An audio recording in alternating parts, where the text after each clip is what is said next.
जय श्री कृष्णा भक्तों, हमारे BS शर्मा भारद्वाज चैनल में आप सभी भक्तों का स्वागत है। भक्तों, आज हम पुत्रेष्टि कथा हरिवंश पुराण के 20वें दिन की कथा का वर्णन कर रहे हैं। भक्तों, इस कथा को आप श्रवण करें, भगवत कृपा प्राप्त करें। बुलेन्द्रावन बिहारी लाल की जय। गजाननं भूतगणाधिसेवितं कपेथ्यम्बुफलचारुवक्यणं उमासुतं शोकविनाशकारिकं नमामि विघ्नेश्वरपादपङ्कजं। गुरुर्ब्रह्मा गुरुर्विष्णु गुरुर्देवो महेश्वरः गुरुर्साक्षात् परं ब्रह्म तस्मै श्री गुरुवे नमः।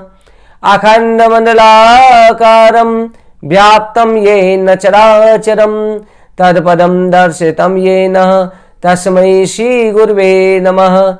नैमिषे सूतमासीनः मविवाद्या मामतिं कथामृता रसस्वादा कौशला सौनको ब्रवीत। सप्रथम भगवान श्री राधा कृष्ण के चरण कमलों प्रणाम करके श्री व्यास जी महाराज, सरस्वती देवी एवं सदि गुरुदेव के चरणों का ध्यान करते हुए अपने माता पिता सभी पूज्यनों का आशीर्वाद लेते हुए भगवान श्री बांके बिहारी मुरली मनोल्लास से प्रार्थना करते हैं कि हे गोविंद, हमको सद्बुद्धि देना, धर्म का रास्ता दिखाना, अपनी भक्ति कृपा दृष्टि सदा बनाए रखना। बोलो वृंदावन बिहारी लाल की जय। नैमिषारण्य तीर्थ में श्री सूत जी महाराज ऋषियों से वर्णन करते हैं कि ऋषिवरों, भगवान ने अनेक प्रकार के अवतार लेकर के भक्तों की रक्षा करी। भगवान ने नरसिंह अवतार हिरण्यकश्यप का वध करने के लिए लिया। हिरण्याक्ष का वध करने के लिए भगवान ने 12 अवतार लिया। हिरण्यकश्यप जो है, हमेशा जो है, हिरण्यकश्यप ने ब्रह्मा जी से वरदान प्राप्त किया था कि मैं किसी आपकी सृष्टि में उत्पन्न किसी से भी मेरा वध ना हो। नर, ना पशु, ना देव, ना दैत्य, ना दानव, कोई भी, ना दिन ना रात ना 12 महीने किसी भी प्रकार से मेरा वध ना हो। ये जब वरदान प्राप्त कर लिया, हिरण्यकश्यप जो है संसार में विष्णु भक्तों को सताने लगा। सभी देवताओं से उनका स्वर्ग छीन लिया, सभी देवताओं के अधिकार छीन लिए। तब सभी देवता भयभीत होकर के भाग गए। तब भगवान श्री नारायण की कृपा दृष्टि से भक्त प्रहलाद जो है हिरण्यकश्यप के घर में जन्म हुआ। प्रहलाद को बचपन से नारद जी के द्वारा गर्भ के अंदर ही ज्ञान की प्राप्ति हुई और प्रहलाद जो प्रभु भक्ति में हमेशा नारायण के मंत्र में हमेशा अपनी लगन को लगाए रहता था। हिरण्यकश्यप ने कई प्रकार से विष्णु भक्ति छुड़ाने की कोशिश करी, परंतु प्रहलाद ने छोड़ा नहीं। कई बार उसे गुफा में बंद किया, जहर खिलवाया, पहाड़ों से नीचे गिराया। आखिर में हिरण्यकश्यप ने प्रहलाद से पूछा कि तू जिस विष्णु की भक्ति करता है वो रहता क्या है? तब प्रहलाद ने कहा, पिताजी, हम में तुम में खड़ग खंभ में राम हमारा है। तब हिरण्यकश्यप ने क्रोधित होकर के गदा से खंभे पर प्रहार किया। भगवान ने नरसिंह अवतार धारण किया और हिरण्यकश्यप को खेली खेल में अपनी जांघों पर बिठा लिया। 13 में अधिक मास की रचना करी और कहा कि हिरण्यकश्यप, ना दिन है ना रात है, सायकाल का समय है, ऊपर है या नीचे है, तू मेरी गोदी में है, बाहर ना भीतर देली पर है।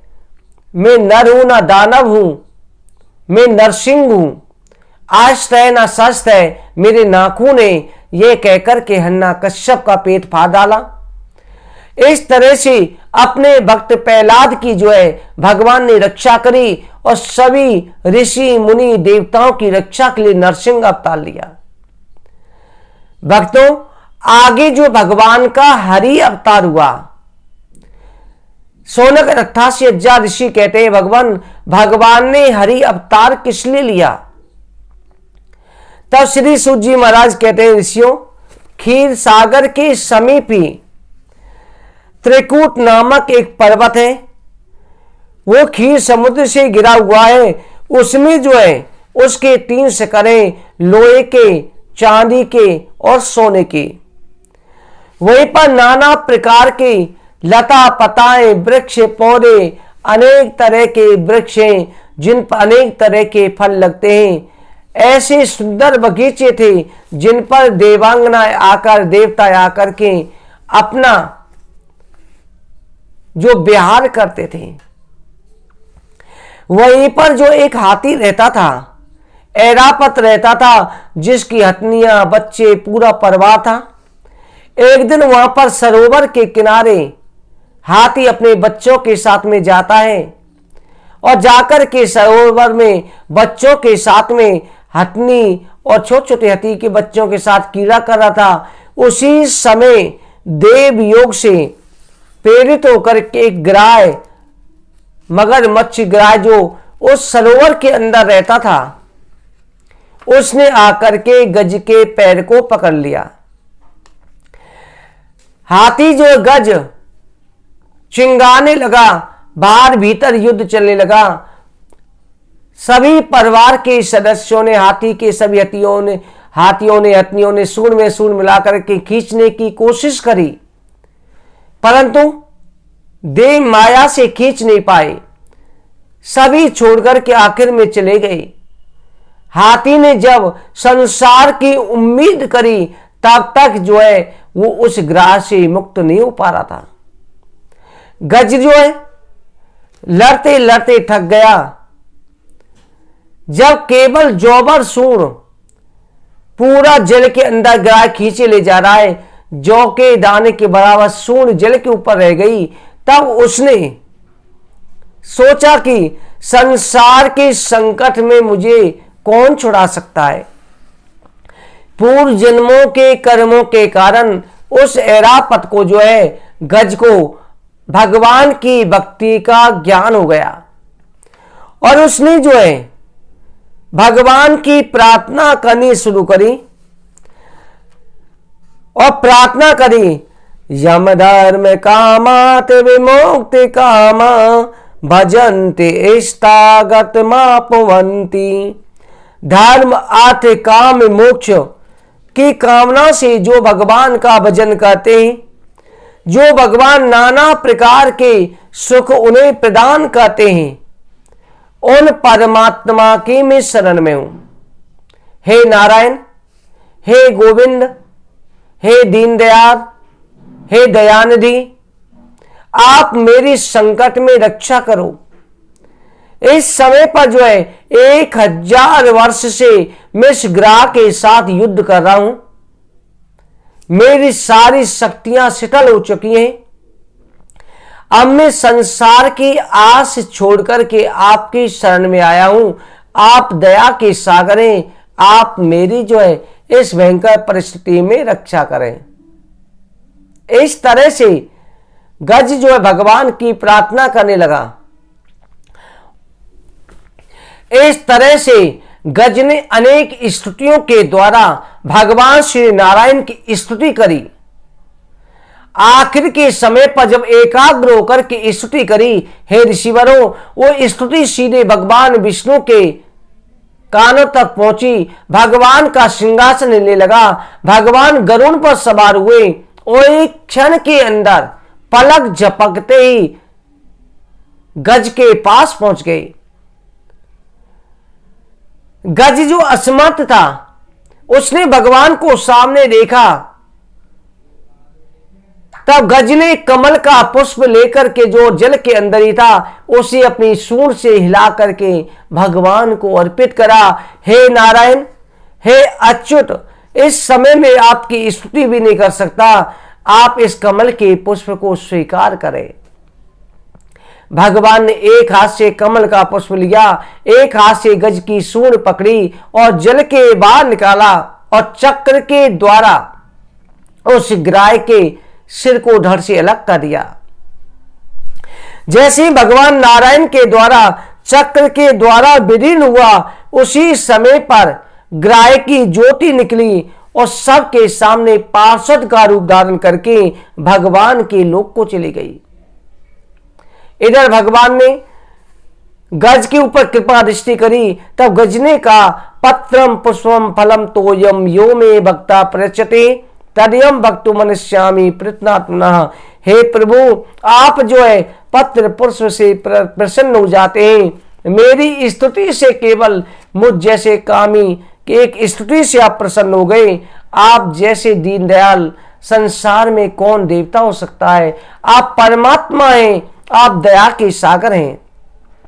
भगवान ने गज को भी आशीर्वाद प्रदान करा और उसे भी अपने गोलोक धाम बैकुंठ भेज दिया। श्री सूत जी महाराज कहते हैं कि ऋषियों, गज और ग्राह दोनों पर ही भगवान श्री हरि ने कृपा करी। भगवान का श्री हरि अवतार हुआ। हे ऋषियों, ये गज पूर्व जन्म में देवन प्रांत के पांडे देश का राजा था। इसका नाम इंद्रद्युम्न था। भगवान की पूजन में, व्रत में इसकी पूर्व जन्म में बड़ी निष्ठा थी।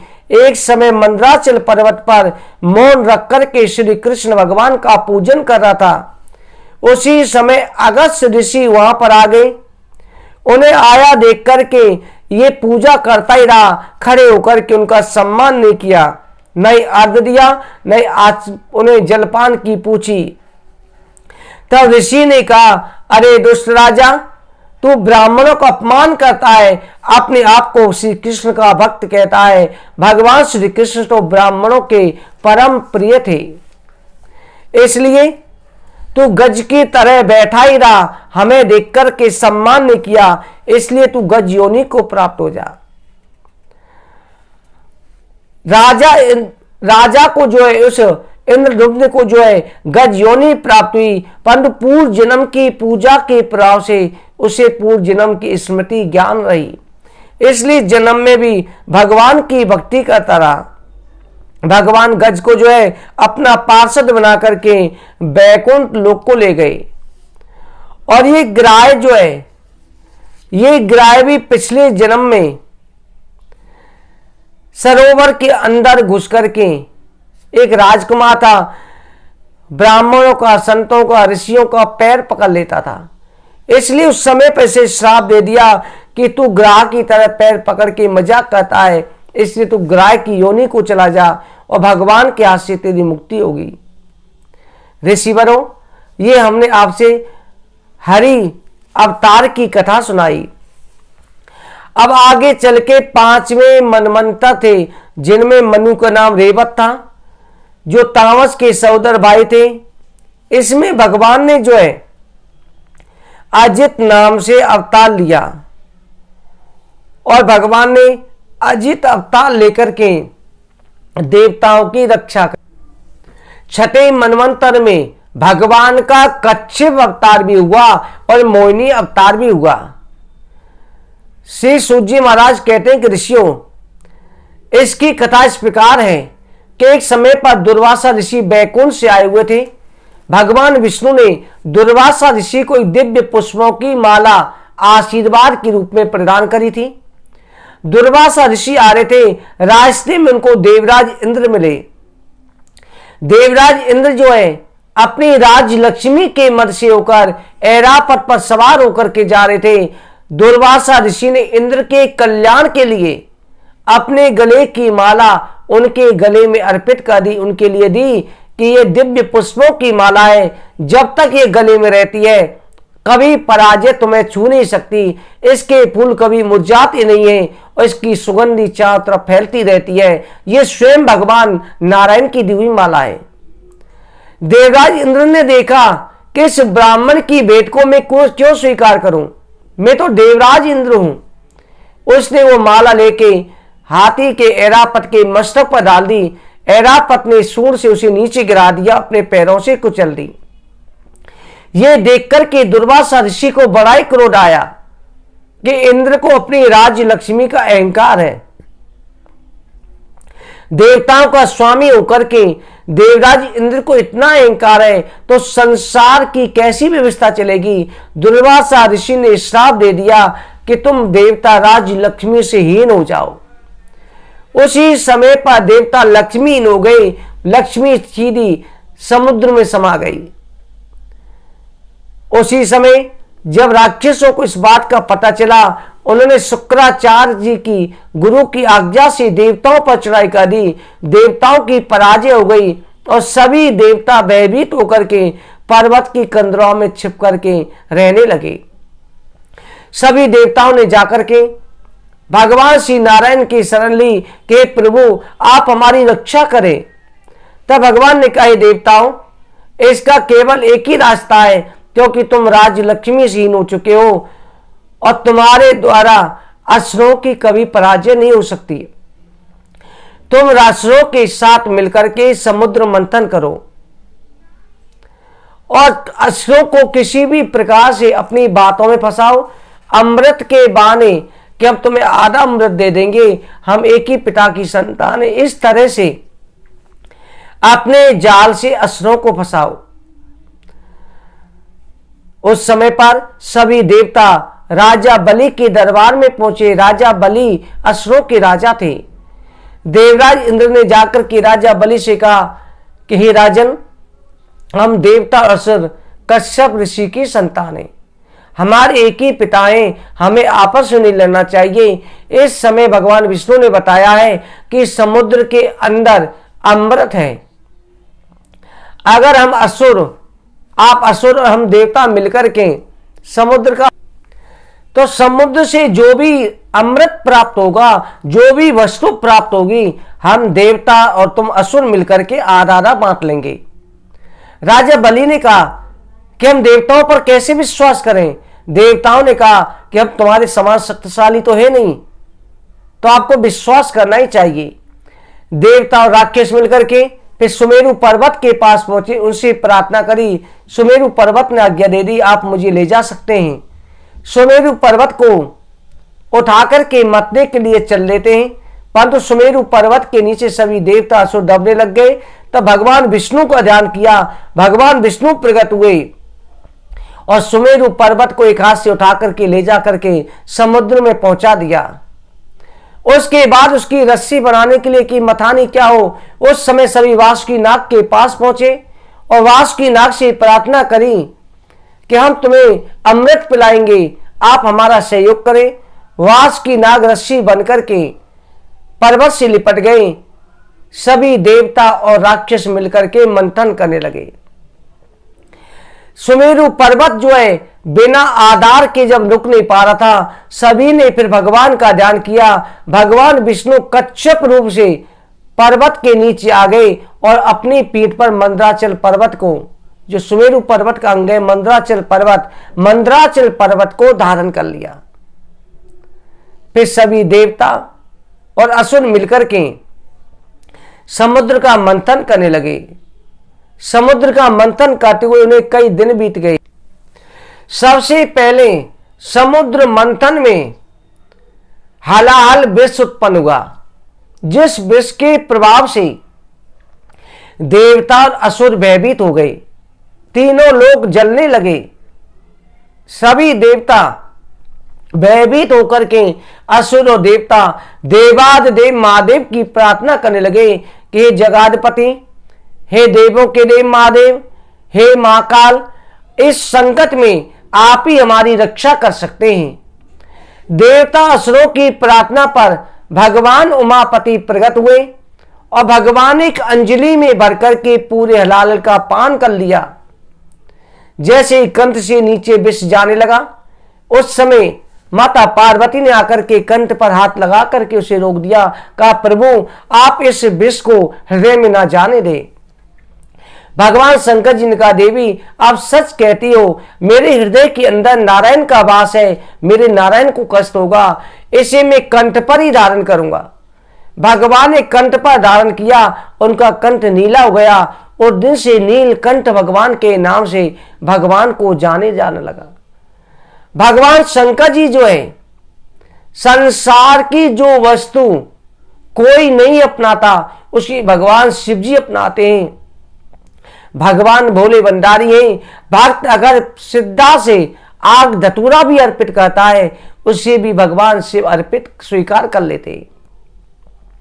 सभी देवताओं के मंदिर कपाट बंद हो जाते हैं, परंतु मेरे भोले बाबा का कपाट कभी भी बंद नहीं होता। हर समय पर शिव का दरबार खुला रहता है।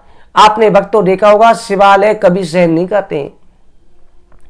भगवान शिव जी ने इसलिए शमशान में वास लिया कि हर दरबार बंद हो जाता है। जिसे कोई नहीं अपना रहा, उसे मैं अपनाऊंगा। जिस फल को, पुष्प को किसी ने नहीं अपनाया, उसे मैं स्वीकार करूंगा। इसलिए अगर आपकी किसी भी तरह की मनोकामना है, आप एक लोटा जल, उसमें थोड़ा गंगा जल डाल करके, थोड़े चावल के दाने डाल करके, एक बेल पत्र के साथ मेरे भोले बाबा को अर्पित कर देते हैं, सोमवार के सोमवारी चढ़ा देते हैं, देखना सभी तरह की मनोकामना पूरी हो जाती है। घर के अंदर किसी भी प्रकार का कलेश हो, या किसी पर किसी ने टोना टोटका किया हुआ, कोई बंधन है, बीमार व्यक्ति है, आप जो है रुद्राक्ष लें, 5 मुखी हो, 14 मुखी हो, कोई भी रुद्राक्ष ले लें और रात के समय पानी में डाल के रख दें और सुबह उस पानी में से भगवान शिव जी को जल चढ़ाएं और चढ़ा करके फिर चढ़ा हुआ जल ला करके आप अपने ऊपर छिड़काव कर लें, उसका पान कर लें, तो सभी प्रकार की समस्याओं का अंत हो जाता है। इतनी रुद्राक्ष की महिमा है। तो मेरे भोले बाबा अपने भक्तों के सभी कष्टों को दूर कर देते हैं। भक्तों, इसलिए भगवान शिव जी की शरण में अवश्य जाना चाहिए। हरि और हर, हरि और हर दोनों एक ही हैं। केवल भक्तों के कल्याण के लिए 2 रूप धारण करें, जिसमें जो है भक्तों की अनेक प्रकार से रक्षा करते, सभी प्रकार की मनोकामना पूरी करते। भक्तों, आज की कथा के पर विश्राम करते हैं। कल की कथा में समुद्र मंथन की और आगे के मनवंतरों की कथा का वर्णन करेंगे। आप सभी को जय श्री कृष्णा। बलविंद्रावन बिहारी लाल की जय। जय जय श्री राधे, जय जय श्री राधे, जय जय श्री राधे श्याम।